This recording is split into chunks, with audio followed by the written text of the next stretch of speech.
Hello and welcome to the Bachelorette commentary with me, ihaveishoes. I'm going to make this quick because I got so many things to do.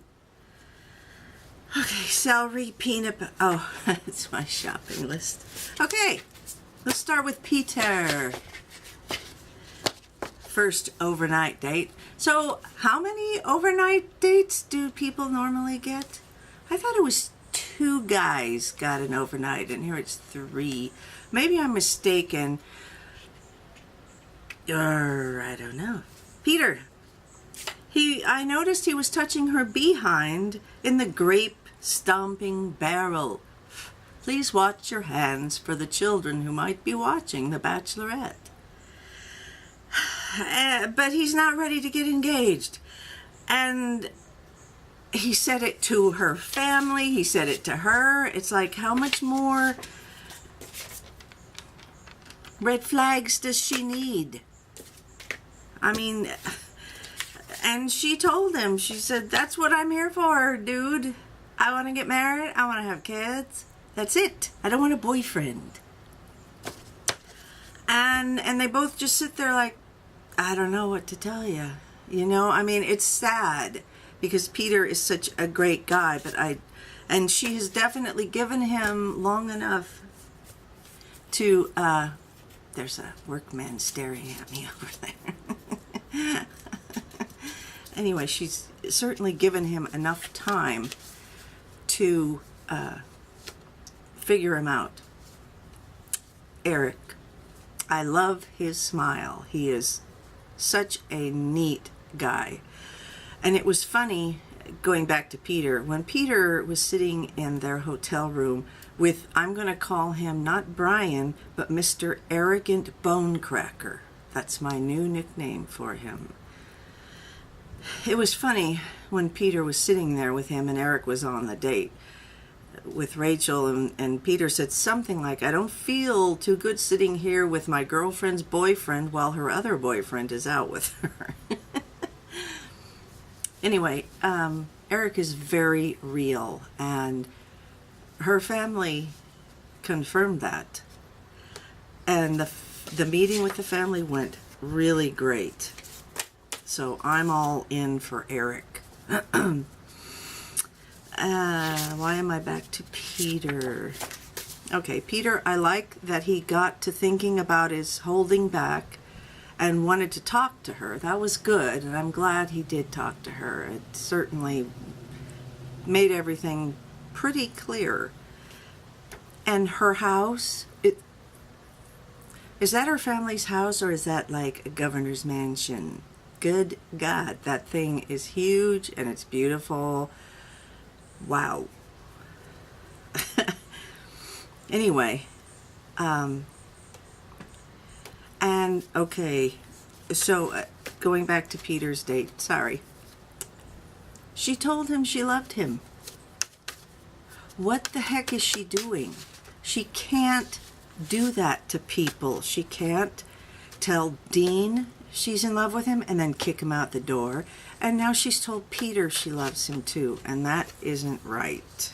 She needs, you know, they used to hold back on that until the engagement, until the proposal. And it's not right to mess with people's heads like that. But what a wonderful speech Peter gave at the dinner.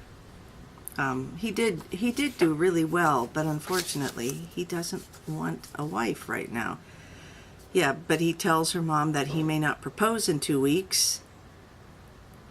So he's being extremely upfront, and Rachel needs to just take it at face value that, you know, he is what he says he is. But I did love the way he looked at her from inside the car when the car was driving away. That was,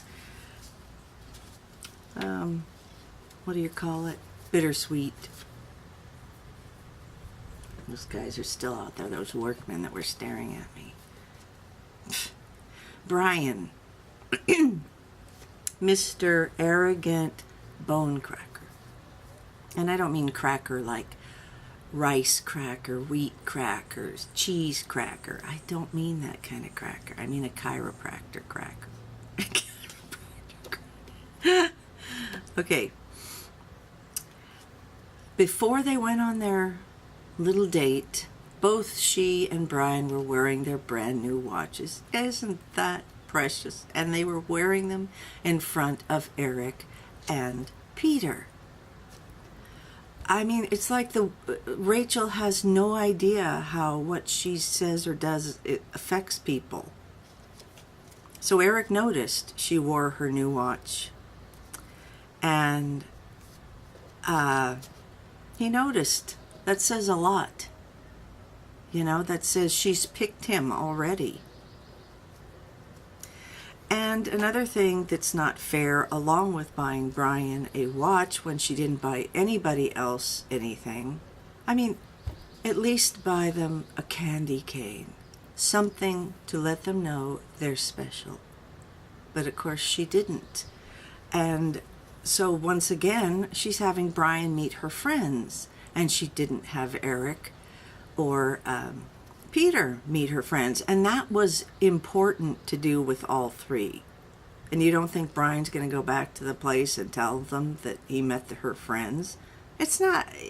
It's like when I was growing up and my mother and my dad always said, never leave somebody out.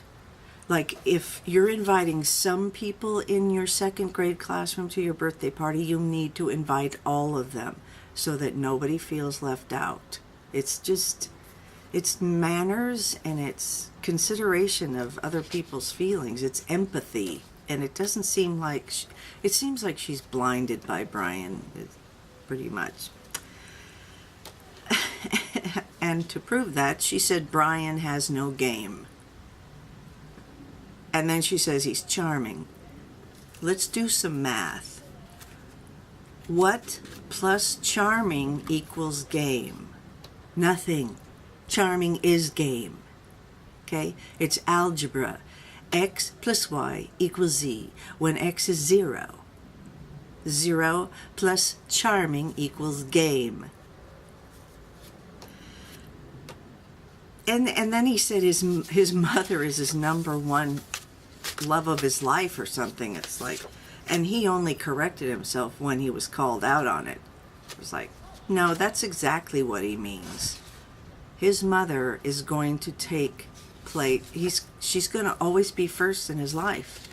And let me tell you, when you marry somebody like that, all hell's going to break loose.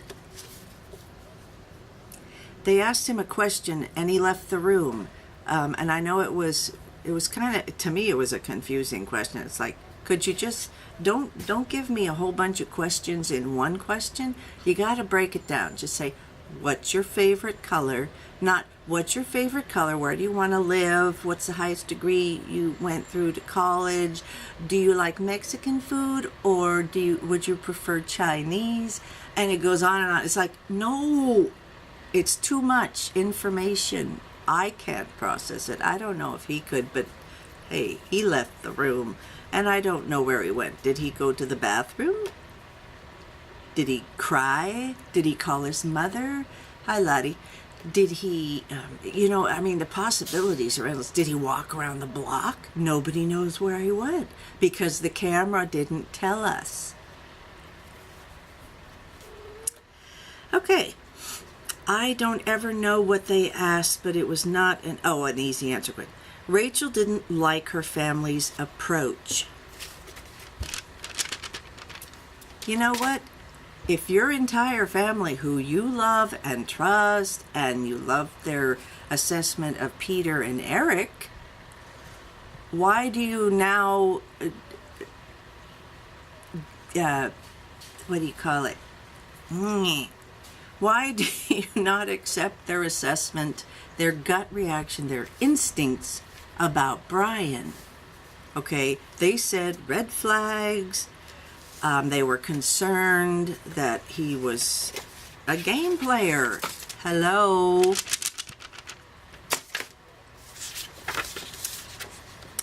And I also wrote that he has an answer for everything. He doesn't seem to answer their questions.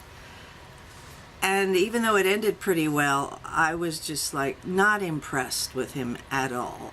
And again, I should be the chaperone. And I would, you know what? If I had been sitting there with all those nice people and he was just going blah, blah, blah, and it was all just air, I would have stood up and said, no, no, no. Oh, I'm sorry, Lottie. I wasn't for you, baby. I'm sorry. I would have said, hell no. Get out of my house, you manipulator of minds.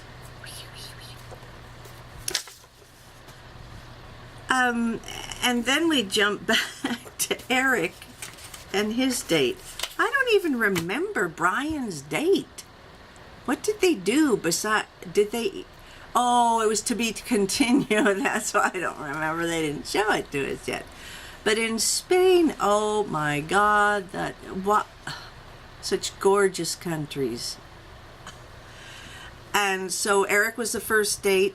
Oh, by the way, I know I skip around a lot. Casting call for women for the next Bachelor. And I think they mentioned Seattle and somewhere else. So all of you women out there, I know I'm going, you can go and apply, you know, and I don't know what you walk down a runway? How do you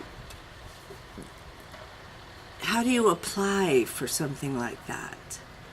You know, it's not like a job application, is it? Where you list your years of education and your profession and, well, if you have any kids, would be helpful to know, of dogs, cats, what do you prefer? Do you have any allergies? You know, I mean, is it, what's involved? Maybe it's not anything I need to worry about. Anyway, and then Eric, oh my God, he said he was in love. And he said, he said something like, I fell right in, or I'm falling right in. It was poetic. Eric has got this pure heart and a pure mind that just speaks truth. He is like a diamond compared to the other two guys. And if she doesn't pick him, I am going to be very upset that she carried him along all this way only to dump him after he finally realizes he's is and they shared the fantasy suite, of course. And is Peter the one on the, I don't care. Is he on the date now? I don't care. I know it next week everything finishes up. Continuation.